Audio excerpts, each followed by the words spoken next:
माननीय गृह मंत्री अमित शाह जी, कल आप तेलंगाना आए, आने के बाद फिर से वही झूठ, जुमले, धोखेबाजी फिर से दोहरा के चले गए। उसमें कुछ नयापन था ही नहीं, क्योंकि ये चुनाव का समय है। तो हमने सोचा है कि आप कुछ नया प्रोजेक्ट का ऐलान करोगे या कुछ फंड का अनाउंस करोगे, लेकिन ऐसा कुछ हुआ ही नहीं। क्योंकि आप खुद जब राष्ट्रीय अध्यक्ष थे भारतीय जनता पार्टी का, आपके खुद के कार्यकर्ताओं को आपने ये दिशा निर्देशन दिया है कि झूठ फैलाओ, तो आपसे कोई उम्मीद था ही नहीं। तो कल आपकी भाषण में फिर वही पॉलिटिकल रेटोरिक, परिवारवाद, भ्रष्टाचारी सरकार और कई सारे झूठ।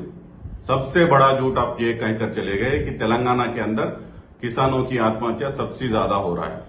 हम आपको याद दिलाना चाहते हैं कि आपके सहयोगी मंत्री सांसद के अंदर श्री नरेंद्र सिंह तोमर जी ने यह बयान दिया है कि साल 2015 से 2020 के बीच अगर किसानों की आत्महत्या कम हुआ है सबसे ज्यादा, वो तो तेलंगाना में हुआ है। तो आप बताइए कि कल आपने झूठ बोला है या आपके सहयोगी मंत्री नरेंद्र सिंह तोमर जी ने सांसद में झूठ बोला है?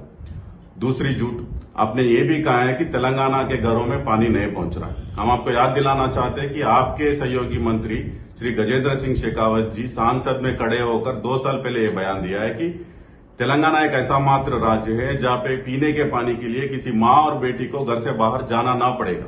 तो कृपया करके आप बताइए कि आप झूठ बोले थे कल या आपके सहयोगी मंत्री गजेंद्र सिंह शेखावत जी झूठ बोले?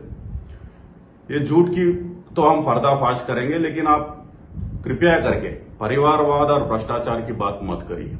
अगर परिवारवाद की बात करना ही है तो आप बताइए कि आपके बेटे जयशाह जी वो कब बैट और बॉल पकड़े कि वो अब बीसीसीआई के सेक्रेटरी बन गए, एशियन क्रिकेट काउंसिल के चेयरमैन बन गए।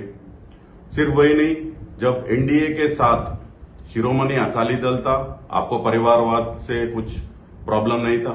जब शिवसेना आपसे जुड़ा था, आपको कोई प्रॉब्लम नहीं था। जब पीडीपी एनडीए में था तो आपको प्रॉब्लम नहीं था।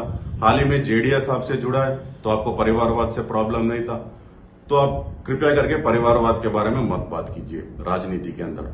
दूसरी बात, भ्रष्टाचारी के बारे में आप बात करते हैं, आप कृपया करके ये भी बताइए, हमको ये भी समझाइए कि हिमंता बिस्वा शर्मा कौन था, उसके ऊपर केसेस जो थे वो आपके पार्टी में ज्वाइन होने से पहले जो थे, अभी क्या हुआ है? शुभेंदु अधिकारी जी, मुकुल रॉय जी, सुजना चौधरी जी, सीएम रमेश जी, नारायण राणे जी, ज्योतिरादित्य सिंधिया जी और कई सारे ऐसे उदाहरण हैं जो भ्रष्टाचारी थे, जिनके ऊपर ईडी, सीबीआई, आईटी केसेस चल रहे थे, लेकिन आपके पार्टी में आए तो सब दूध के दूल्हे हो गए, वॉशिंग पाउडर निरमा हो गया। तो आप यहाँ पे जितने बार भी आइए, जितने बार भी झूठ दोहराइए। पिछली बार आपको 105 सीटों में, 119 मेंबर असेंबली में 105 सीटों में जमानत जब्त हुआ है। इस बार 110 के ऊपर आपके उम्मीदवार जो है उनका जमानत जब्त होने वाला है। तेलंगाना की प्रजा आपके साथ नहीं है, आपके झूठ को जानती है। यहाँ पे तीसरी बार माननीय मुख्यमंत्री केसीआर जी की सरकार बनने वाली है, यह तय है और निश्चय है। धन्यवाद।